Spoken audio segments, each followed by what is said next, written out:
Indian film industry is the largest by theatrical volume. I think we make well over 800 to 1,000 films every year. 25% of that tends to be Hindi, 25 Tamil, 25% Telugu. So we've got these very different languages that the films are made in.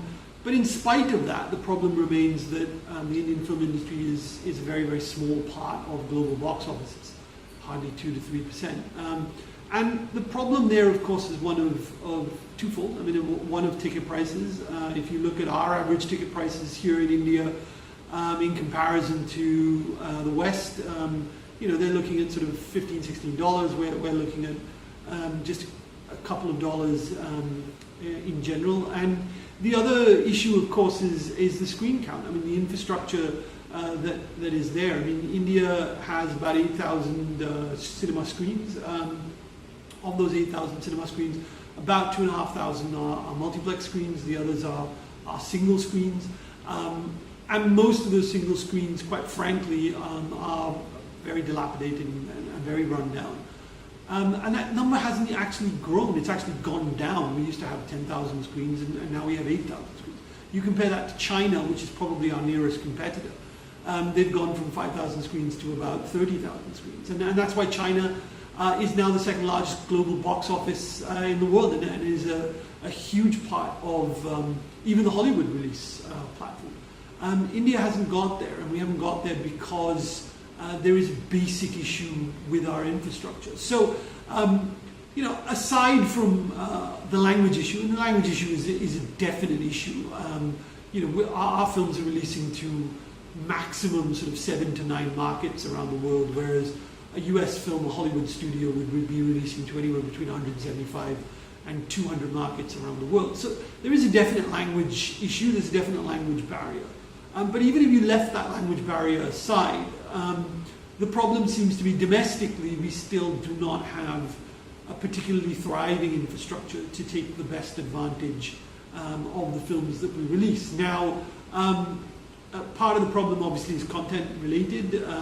Content hasn't done particularly well over the last couple of years, and our success rate in terms of content is still very, very poor.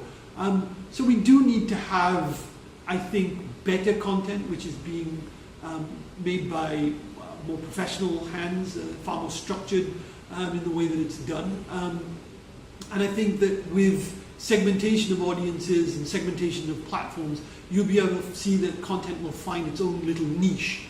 And when it finds its niche, I think it'll have a better chance of success rather than this sort of free-for-all that we have where everybody sort of goes through one particular direction in order to get a film released. For young and upcoming entrepreneurs in the space, I think that there are a multitude of opportunities for them. Obviously the content play is one that is particularly interesting for young entrepreneurs. It is about how you do things innovatively, it's how you do things creatively.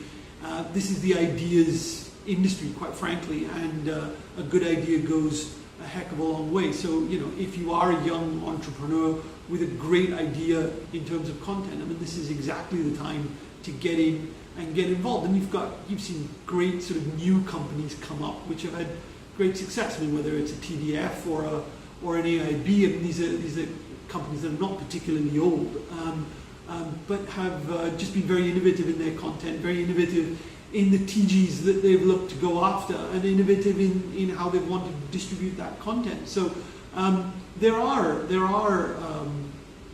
I think very interesting and innovative ideas for young entrepreneurs. And even if you wanted to then stretch that to looking at opportunities for entrepreneurs who perhaps have the access to a little bit more capital than just that. I mean, I think this is the time to get into a market that is looking for new screens.